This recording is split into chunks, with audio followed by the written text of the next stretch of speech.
At every ball in London, there was always one lady no one expected to shine. Lady Eloane Armitage stood beneath chandeliers bright enough to turn every jewel into fire, and lowered her eyes like a woman who did not know how to be seen.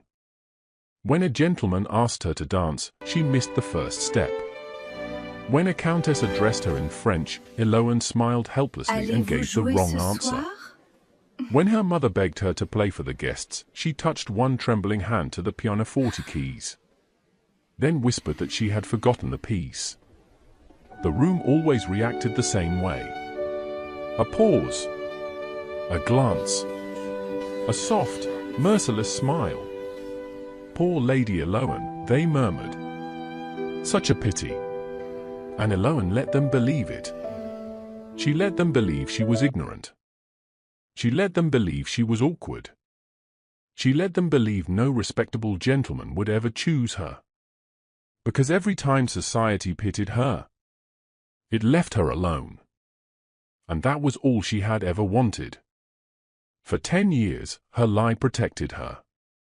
Until the night the Duke of Harrowby arrived at her father's estate. He did not laugh when she stumbled.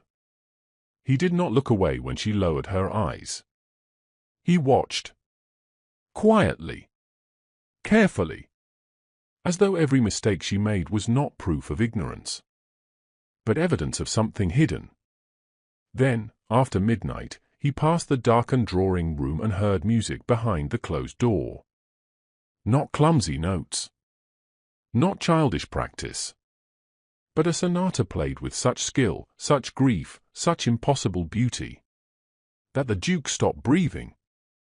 Inside, Lady Eloane sat alone at the pianoforte. The uneducated woman.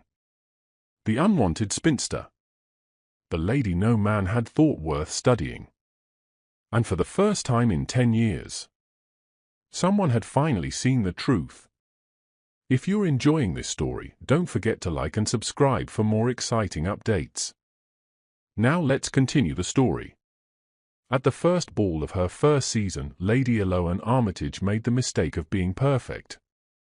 She was 18, dressed in white silk, with her mother's pearls at her throat and every candle in the ballroom seeming to point at her. The music began. Eloane stepped forward, turned once, lowered her eyes at the proper moment, and moved so gracefully that the gentleman holding her hand forgot to speak. When the set ended, her father smiled as though he had just concluded a profitable bargain. That was the first time Eloane felt afraid of applause. It followed her across the room in whispers. Beautiful posture. Excellent breeding. Such a fortunate match she will make. No one said she looked happy. No one asked whether she had enjoyed the dance. They looked at her as one looked at a jewel beneath glass, wondering which hand would claim it. By morning, 2 bouquets arrived. By the end of the week, 3 mothers had called upon Lady Armitage with smiles sharp enough to cut ribbon. By the next ball, Eloane understood the truth no governess had dared teach her. Accomplishments were not ornaments. They were advertisements. Her dancing was a promise that she would entertain a husband. Her French was proof she could flatter guests. Her pianoforte was evidence she could brighten dull evenings without troubling anyone with opinions. Even her silence had value, provided it looked obedient. Each lesson she had once endured returned to her with a colder meaning. She remembered the dance master tapping the floor while her toes ached inside satin slippers. She remembered practicing scales until her fingers stiffened. She remembered repeating French phrases she did not love for people she had not met. Everyone called it refinement. Eloane began to hear chains. The final warning came from a girl named Miss Vale, who had been praised all season for her voice, her figure, and her fortune. One evening, Eloane saw her standing behind a palm in a crowded assembly room, crying without making a sound. The next morning, everyone celebrated her engagement to a man older than her father. Eloane smiled when expected. She congratulated when required. Then she went home, closed her chamber door, and pressed both hands over her mouth because the cry inside her felt dangerous. That night, she made no grand declaration. No one would have listened. She only made a decision. She would become less valuable.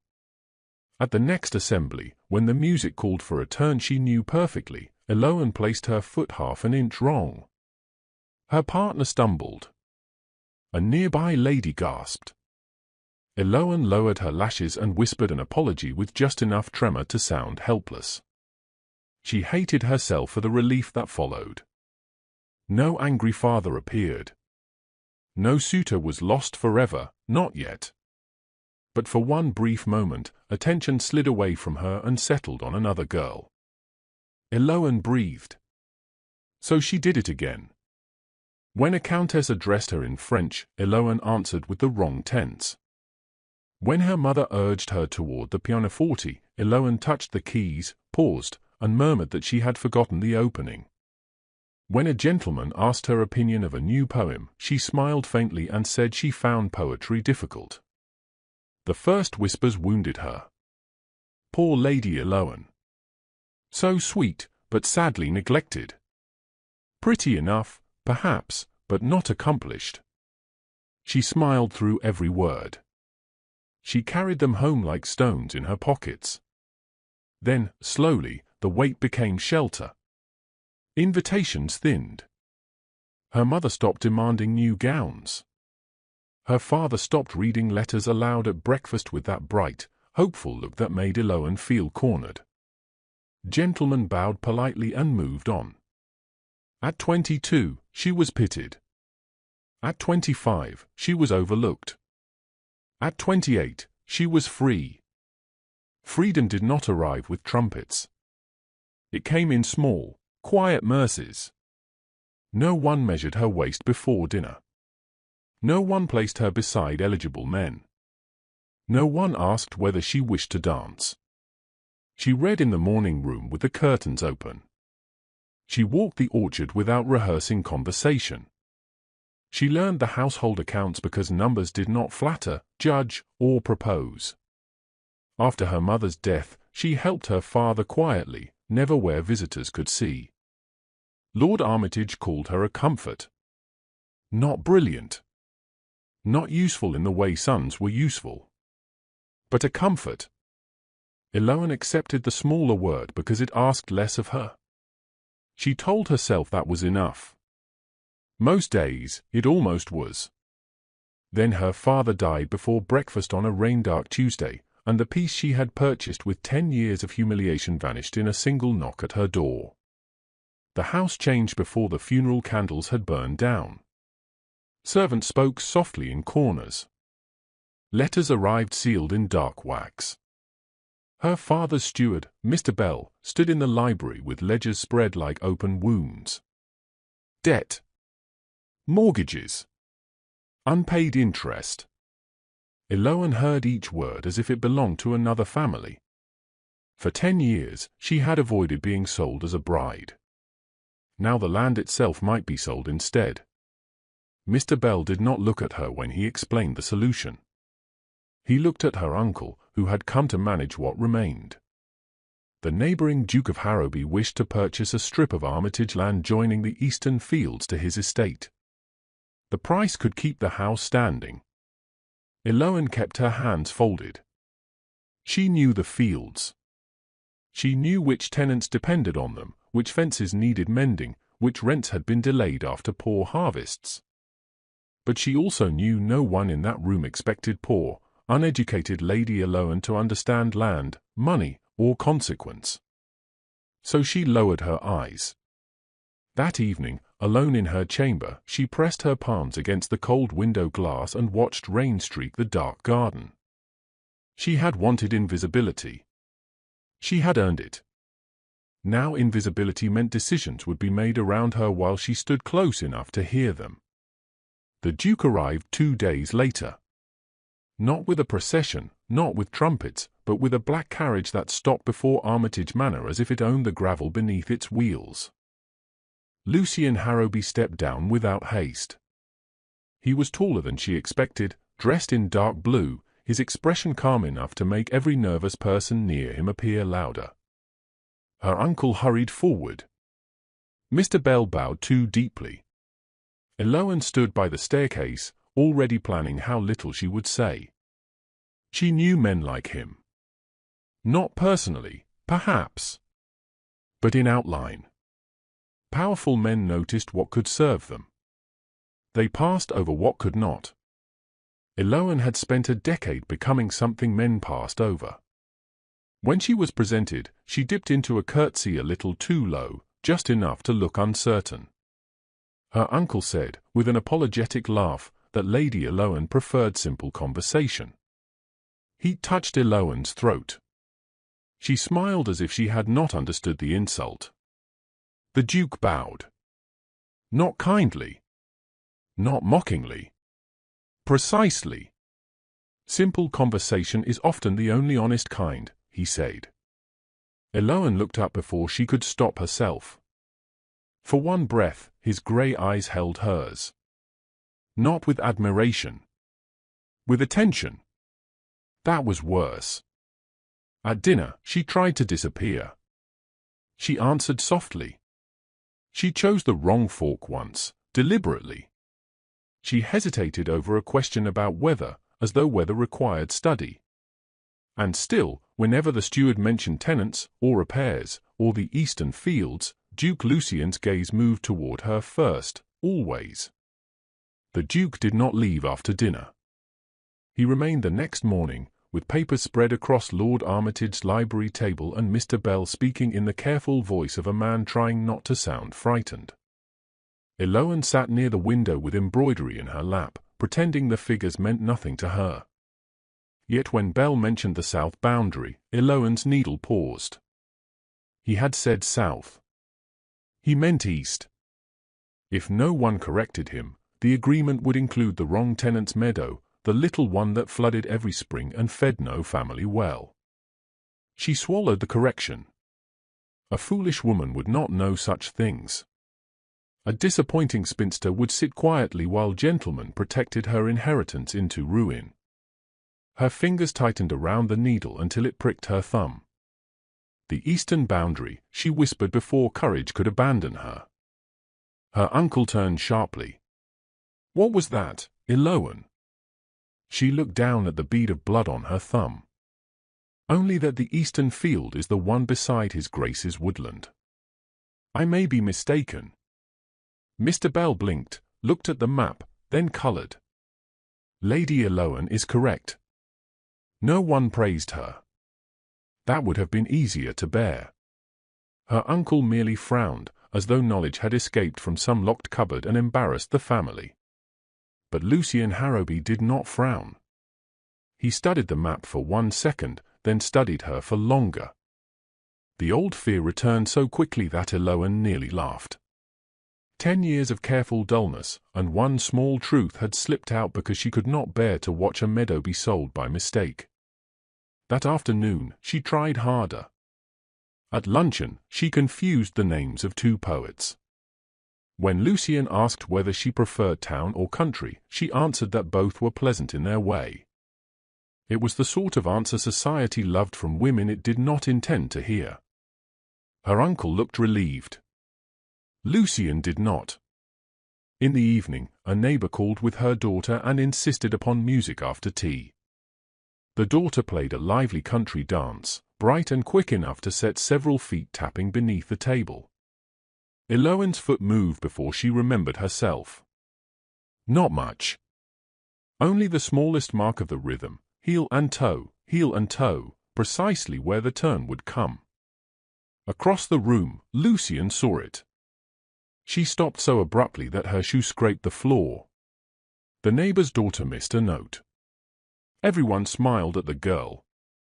No one looked at Eloan except the Duke. His attention did not feel like admiration. It felt like a candle held near a curtain. 1 more inch, and everything hidden behind the fabric might begin to burn. That night Eloan lay awake, listening to the house settle around her. She told herself he had noticed nothing. Men like Lucien Harrowby did not waste thought on women society had already dismissed. But the next morning, as the servants prepared breakfast for the Duke and her uncle, Eloane passed the dining room and saw the footman placing the silver in the wrong order for a formal table. She meant only to walk by. Truly, she did. But habit was older than deception. Her mother had drilled such lessons into her until forks and glasses seemed to arrange themselves in her mind. Eloane stepped inside and corrected the setting with swift, silent hands. Fish knife there. Water glass higher. Napkin folded without that dreadful flourish her uncle favored. "Thank you, my lady," the footman murmured. She turned toward the doorway. Lucien stood there, gloved hand resting lightly against the frame. He had not entered. He had simply watched long enough to know she had done it without hesitation. Eloane's face warmed. "I believe Mrs. Vale prefers it so," she said, inventing a housekeeper's preference because admitting knowledge felt like stepping off a cliff. "Does she?" Lucien asked. Nothing in his tone accused her. That made it worse. Accusation could be denied. Kindness asked to be trusted, and trust was the most dangerous invitation Eloane knew. By the third day, the entire house felt altered. Corridors she had crossed carelessly for years now seemed filled with mirrors. Every silence asked what he had seen. Every glance wondered what he had guessed. Lucien remained courteous. That was his cruelty, though he did not know it. He never laughed, never pitied, never rescued her from awkwardness. He only noticed, and noticing was the one thing she had spent half her life avoiding. During another meeting in the library, Mr. Bell began explaining that the North Road would carry the Duke's timber wagons without troubling the tenants. Eloane heard the lie in it at once. Not a deliberate lie. Worse. An ignorant one. The North Road narrowed near the mill bridge. In heavy rain, wheels sank past the rims. She knew because she had watched tenant boys haul carts free with rope and blistered hands. She pressed her lips together. Say nothing, she begged herself. Let the men discover it after the ink dries.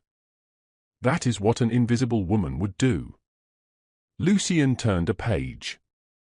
"Lady Eloane," he said, as if asking about the weather, "do the wagons pass easily there?" Her uncle gave a startled laugh. "My niece would hardly know about wagons, Your Grace." The room waited for her to become small again. Eloane looked at the map. Her heart beat once, hard and frightened. Then she gave the safest truth she could. "In spring, that road is difficult." Lucien nodded as though she had confirmed something far larger than mud. After that, the land mattered less to him. Eloane felt it before she understood it. His questions still concerned acreage, rents, repairs, and price, but they curved toward her like roads returning to the same gate. Why did she know that? Why hide it? What else had she buried beneath lowered eyes and broken phrases? She hated him a little for making her visible. She hated herself more for wondering whether visibility might feel different in the hands of someone who did not immediately reach to possess. The thought frightened her enough to send her away from dinner early. She claimed a headache. No one objected. People had been accepting Eloane's excuses for 10 years. She went to the drawing room after the candles had been snuffed in the hall and the house had settled into that deep country silence where even grief seemed to sleep. The pianoforte waited beneath its linen cover. She should not have touched it. She knew that. But fear had tightened around her all day, and music was the only language in which she had never needed to lie. She uncovered the keys. Her fingers hovered, trembling. Then the first note slipped out, soft as breath. She did not play for admiration. She played for the girl who had danced too well at 18 and learned that praise could be a cage. She played for the woman who had survived by disappointing everyone. The melody grew fuller, sorrow turning into something fierce. For a few stolen minutes, Eloane was neither foolish nor accomplished. She was only herself. Then the floorboard outside the room creaked. Her hands crashed into silence. Lucien stood in the doorway, motionless, his face half shadowed by the corridor candle. Neither of them spoke. Eloane could have lied. She had lied beautifully for 10 years. But the Duke's silence told her he had already heard the whole truth. For one long moment after the final note died, Eloane could not move. The room seemed to hold its breath around her. Lucien stood in the doorway, not triumphant, not amused, only still. That stillness frightened her more than anger would have. Anger gave a woman something to resist. She rose too quickly. The bench scraped behind her, loud as accusation. Her fingers, which had commanded Mozart with shameless grace, now trembled beside her skirt. If he called her clever, she could deny it. If he laughed, she could despise him. But Lucien only stepped back from door. "Forgive me," he said. "I did not intend to intrude." She almost smiled at the absurdity. He had intruded upon a secret that had shaped 10 years of her life, yet spoke as though he had entered a room before the tea was served. Perhaps that was mercy itself. "Your Grace heard nothing worth mentioning," she said. It was the old lie, offered from habit, polished by terror. Lucien looked at the covered candles, the trembling keys, then at her. "I heard a woman who has practiced silence longer than music," he answered. "That is worth mentioning indeed." Eloane hated the sudden sting behind her eyes. She had survived pity, gossip, and disappointment without weeping. But this was not pity. He had named something she had never dared name herself. For a heartbeat, she wanted to tell him everything. Then fear returned, sharp and familiar, like winter. "Please forget it," she whispered. "No." One word, quietly spoken, yet it struck harder than any accusation. Lucien entered only far enough for candlelight to touch his face. "I will not expose you. But I cannot pretend I do not see what you have spent years hiding from everyone." The word should have relieved her. Instead they trapped her more neatly than scandal. Everyone had believed the mask because everyone wished to. Lucien did not. She crossed her arms, as if she could hold herself together. "Then say what you came to say, Your Grace, and have done." He did not ask how she played so well. He did not ask who taught her, or whether society had been mistaken. Those questions belonged to people who valued tricks. Lucien's question was softer, and therefore more dangerous. Why would anyone pretend to be less than she is for years? Eloane looked away. There it was. Not mockery. Not suspicion. The true question, the one buried beneath every ruined dance and broken French phrase. Why? She had answered it for herself 1,000 times. Yet saying it aloud felt like opening a locked door from the inside at last. Because being admired was not freedom, she said. The sentence came out small, but true. Lucien did not move.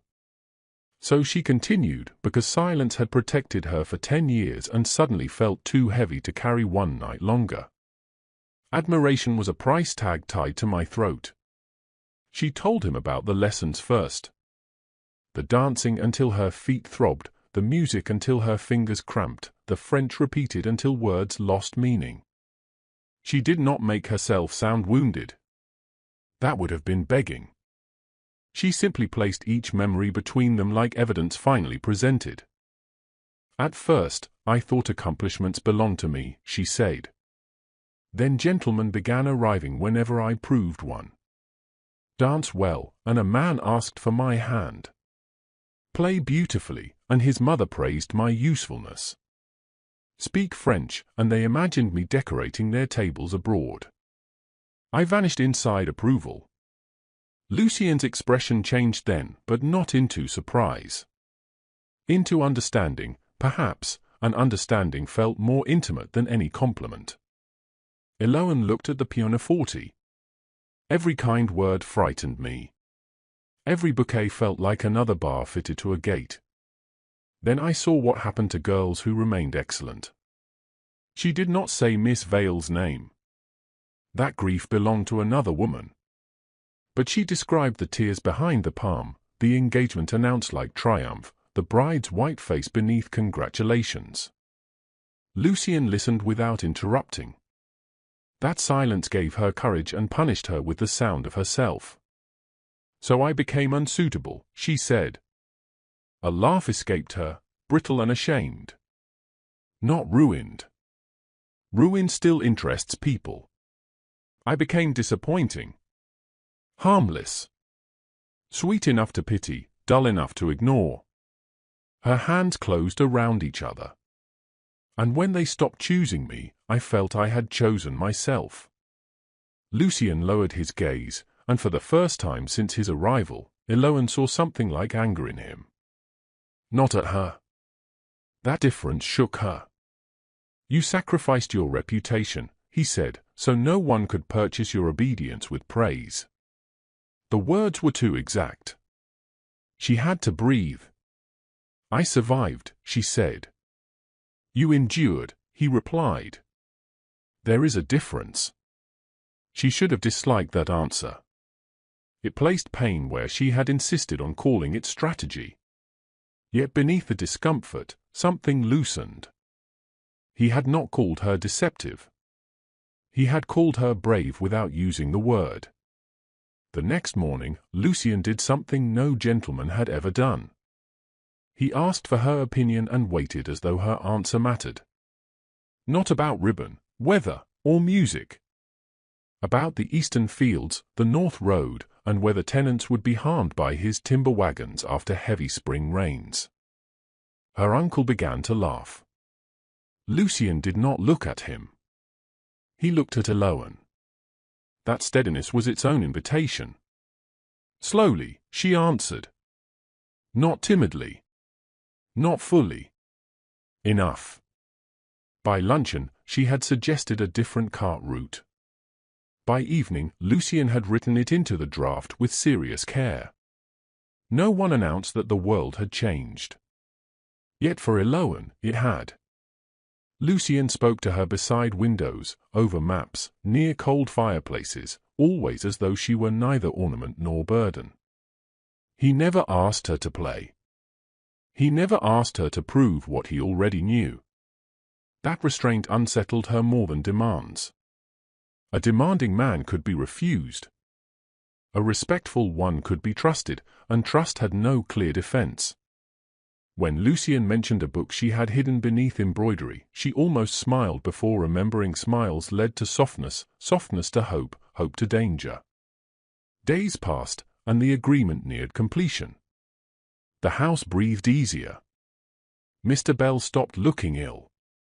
Her uncle praised the Duke's generosity, never noticing Eloan's hand in the safer terms. Lucien noticed. That was the trouble. Each quiet recognition warmed her like sunlight through glass, and glass, she knew, shattered. She saw the danger at dinner when Lucien nearly smiled at something she said about accounts. It was not courtship. Not yet. But Eloan's heart did not understand legal distinctions. It lifted foolishly, painfully, toward the warmth in his eyes. And immediately, she heard the old warning, admiration becomes ownership. After that, she withdrew. At breakfast, she claimed fatigue. In the library, she returned to embroidery. When Lucien asked a question, she gave answers small enough to fit the old mask. It hurt to disappoint him. That pain frightened her most. She had promised never to need any man's approval. Lucien noticed the retreat as clearly as he had noticed everything else. He did not corner her. He only grew quieter. On the final afternoon, when the papers lay ready for signatures, Eloan felt victory closing around her like a locked door. The estate would be saved. The Duke would leave. The morning Lucian Harrowby was meant to leave, Eloan woke before the servants lit the fires and knew peace had become impossible again inside her. For 3 days she had dreamed of his carriage rolling away, carrying his questions, his kindness, and the dangerous warmth of his attention from Armitage. But when she saw the packed trunks below, relief did not arrive, only a hollow ache that felt almost like grief beneath her ribs that morning. She dressed slowly, choosing the plain grey gown society expected of her, because armor did not always shine, sometimes it faded deliberately into harmlessness again.